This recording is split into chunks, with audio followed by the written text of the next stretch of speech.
বুজি লোৱা ভাল অখিল গগৈ ডাঙৰীয়াক জেলত ভৰাই দিলে, জিতেন দত্তক ভৰালে, অমিতাভ শৰ্মাক ভৰালে, মোক কেতিয়া ভৰাই ঠিক নাই, এইকেইদিনতে ভৰাব বুলি খবৰ পাইছো। কিন্তু ৰাইজ যদি আমাক জেলতো ভৰাই গুলিয়াই মাৰে, কিন্তু আপোনালোকে সংগ্ৰাম অব্যাহত ৰাখিব লাগিব। অসম নামৰ মাজনীক বিক্ৰী কৰিবলৈ দিয়া নহব, নহব আৰু নহব। অসম নামৰ মাজনীক বিকিব দিয়া নহব। আৰু অসমখন সৰ্বা হিমন্তৰ বাপেকৰ সম্পত্তি নহয়, যি ইচ্ছা তাকেই কৰিব। ইয়াৰ পৰা হুঁচিয়াৰ কৰি দিয়া হৈছে।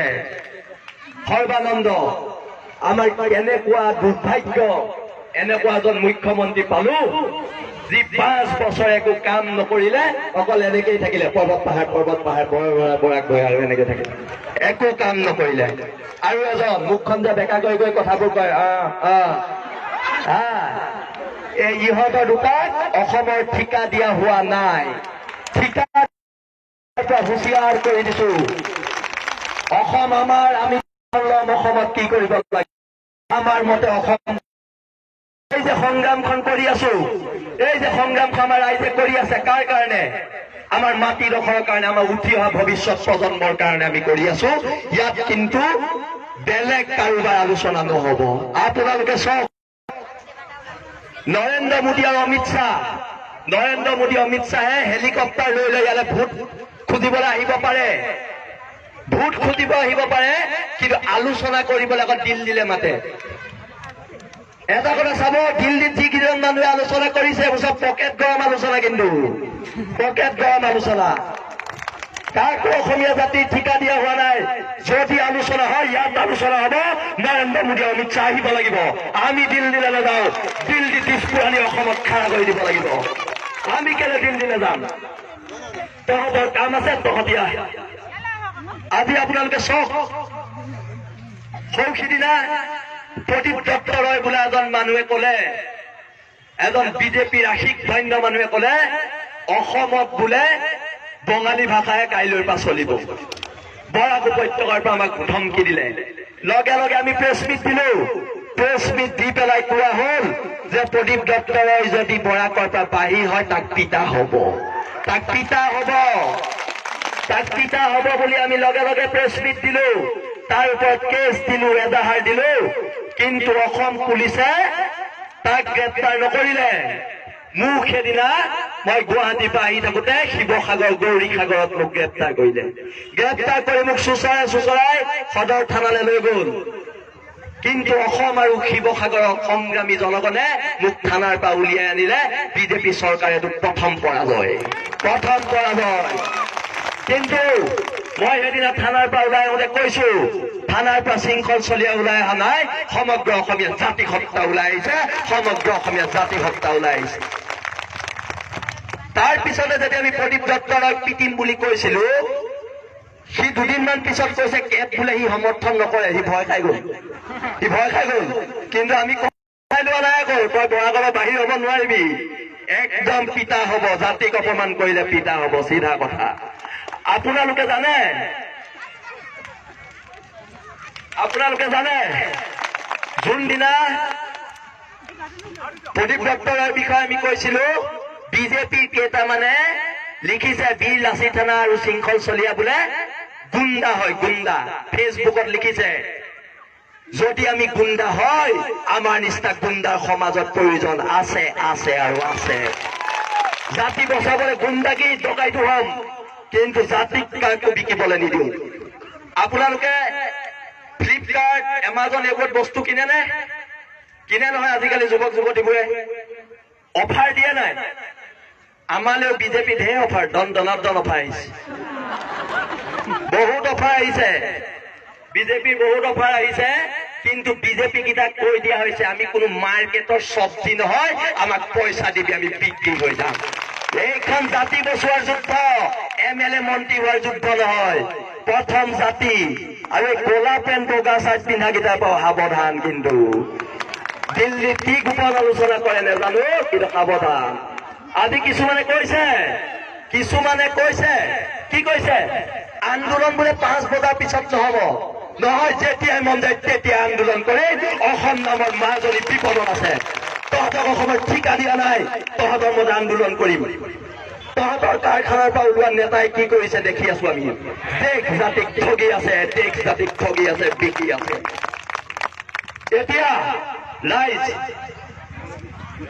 আমাৰতো ইমান পইচা পাতি নাই। এতিয়া সৰ্বানন্দ হিমন্ততো কোটি কোটি টকা, আমাৰতো নাই।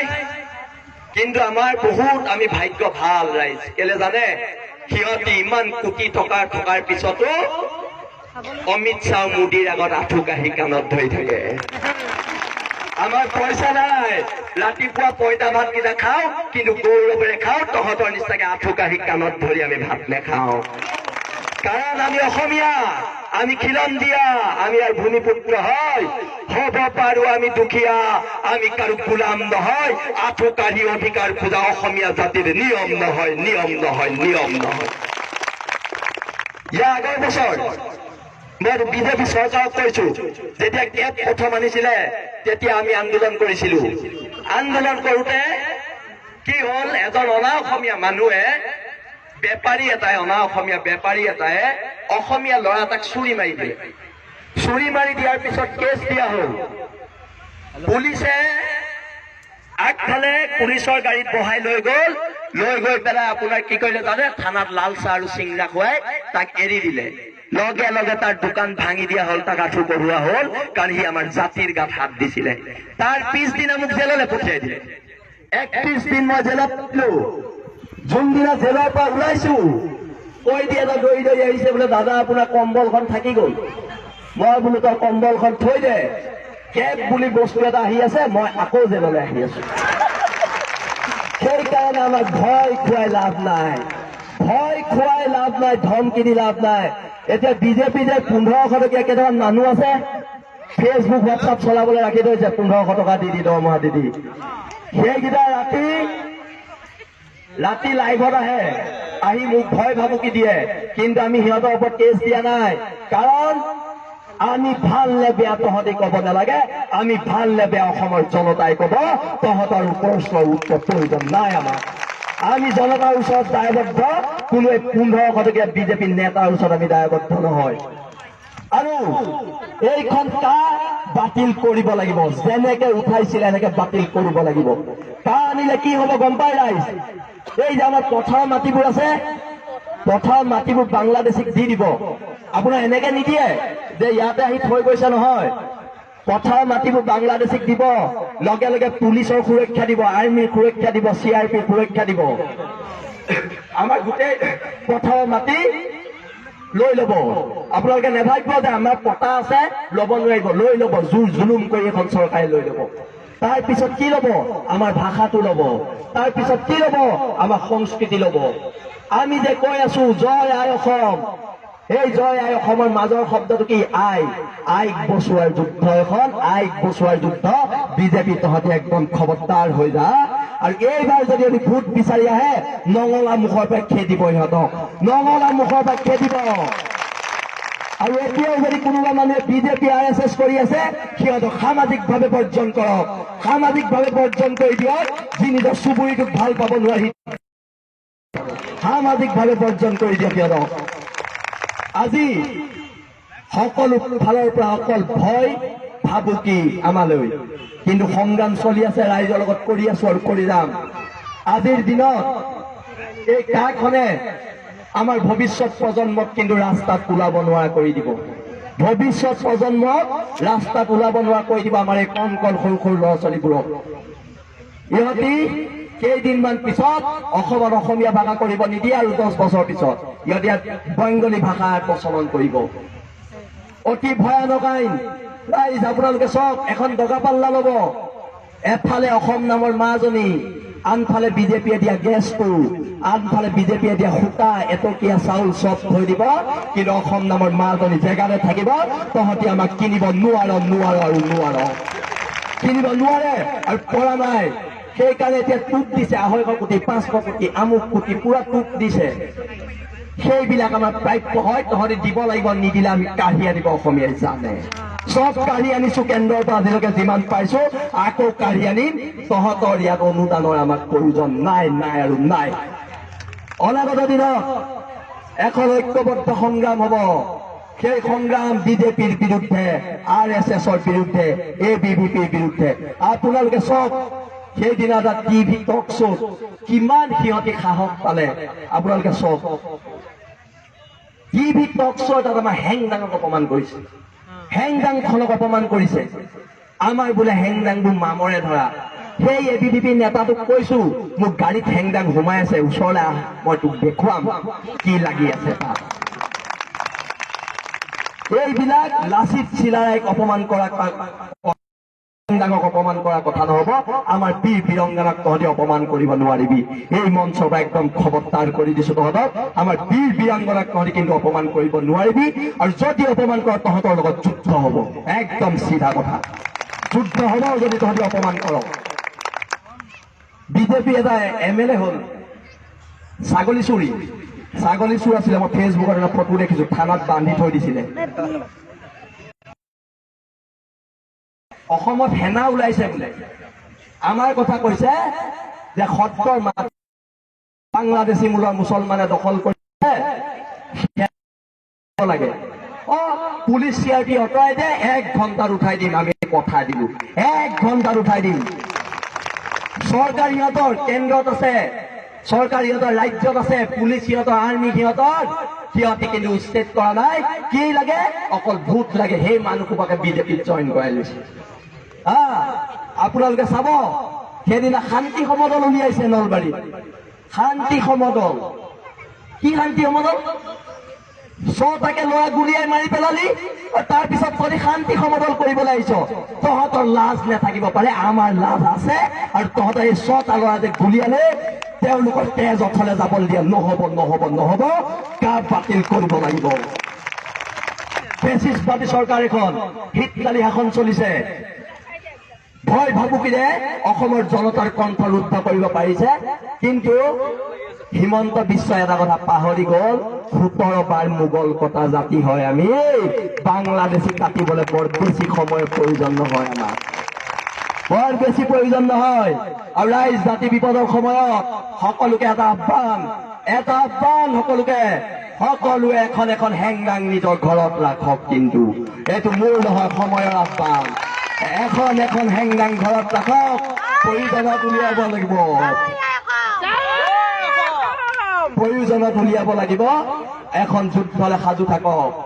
আৰু অনাগত দিনত মই পুনৰ কৈছো, আমি এইবোৰ তই মই ভাববোৰ এৰি এক লগ হবলৈ হৈ গল, এক লগ হোৱাৰ সময়। আৰু ৰাইজ কিছুমান নেতাকো চিনি থব, যিকেইটাই গৈ দিল্লীত আলোচনা কৰি আছে। সেইবোৰ নেতাকো চিনি থবলৈ হ'ল। কিমান টকাত অসমক বিকি আহিছ, সেইটো অসমৰ ৰাইজে জানিব লাগিব। কিন্তু আমি নাযাওঁ আলোচনালে। আকৌ কৈছো, নৰেন্দ্ৰ মোদী, অমিত শ্বাহ আহিব লাগিব। ৰাইজৰ আগত মুকলি তৰ্ক হব, মুকলি তৰ্ক হব। বন্ধ ৰুমৰ ভিতৰত কৰা আলোচনা আমি মানি নলওঁ। অনাগত দিনত আমি পুনৰ আকৌ এবাৰ কৈছো, এখন ঐক্যবদ্ধ সংগ্ৰাম। এতিয়া বহুত বস্তু দিব, বহুত প্ৰলোভন দিব। এতিয়া বিভাজন আৰু প্ৰলোভনৰ ৰাজনীতি আৰম্ভ হৈছে। আৰু এই যে আন্দোলন হৈ আছে, আপোনালোকে নেতাৰ সৃষ্টি নকৰিব, আপোনালোকে সিংহৰ সৃষ্টি কৰিব, যাতে দিল্লীত গৈ টেবুল ঢকিয়াই মোদী আৰু অমিত শ্বাহ ক'ব পাৰে, তহঁতি কোন হয় অসমৰ ভাগ্যৰ? চুপ থাক তহঁতে, অসম মোৰ, মই ডিচিশ্যন ল'ম। সেনেকে কোৱা নেতা লাগিব। এই হিমন্ত শৰ্মাৰ নিচিনা নেগুৰ পেলোৱা নেতা নহব। নেগুৰ পেলোৱা নেতাৰ ইয়াত কাম নাই। অনাগত দিনত আমি পুনৰ লগ হম। আমি এটা সকলোৱে মিলি শ্লোগান দিব পাৰোনে? জাতি আজি ৰাজপথত সৰবা তোমাৰ কাম নাই, জাতি আজি ৰাজপথত সৰবা তোমাৰ কাম নাই, জাতি আজি ৰাজপথত সৰবা তোমাৰ কাম নাই, জাতি আজি ৰাজপথত হিমন্ত তোমাৰ কাম নাই, জাতি আজি ৰাজপথত হিমন্ত তোমাৰ কাম নাই। আছে হেংদাং লোৱা নাই, আছে হেংদাং লোৱা নাই, আছে হেংদাং লোৱা নাই, আছে হেংদাং লোৱা নাই। জয় অসম, জয় অসম, জয় অসম। ৰাইজ, এটা আপোনালোকৰ অনুৰোধ, ইয়াত থকা আমাৰ সৈনিকসকলৰ অনুৰোধ, এজন আমাৰ কণমানি আছে, তেখেতে আপোনালোকৰ উদ্দেশ্যে দুআষাৰ ক'ব, অনুগ্ৰহ কৰি শুনিব।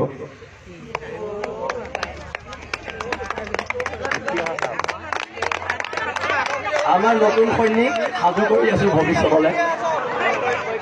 সকলোলৈকে সংগ্ৰামী নমস্কাৰ জনাইছো। বিহাৰত যদি বিহাৰী দপদপনি চলে, পাঞ্জাৱত যদি পাঞ্জাবী দপদপনি চলে, আৰু ৱেষ্ট বেংগলত যদি বেংগলীৰ দপদপনি চলে, তেন্তে আমাৰ অসমত কিয় অসমীয়াৰ দপদপনি নচলে? অসমত কেৱল অসমীয়া ভূমিপুত্ৰহে দপদপনি চলিব, এয়া স্পষ্ট কথা। আৰু আমাৰ অসমত বেংগলী সোমাব হলে বৰাই বৰাই খেদিম, এয়া স্পষ্ট কথা। আমি চবে মিলি শেষত এটাই কথাই কৈছো, কেম্প আমি বাতিল কৰা নহব, বাতিল কৰিব লাগিব।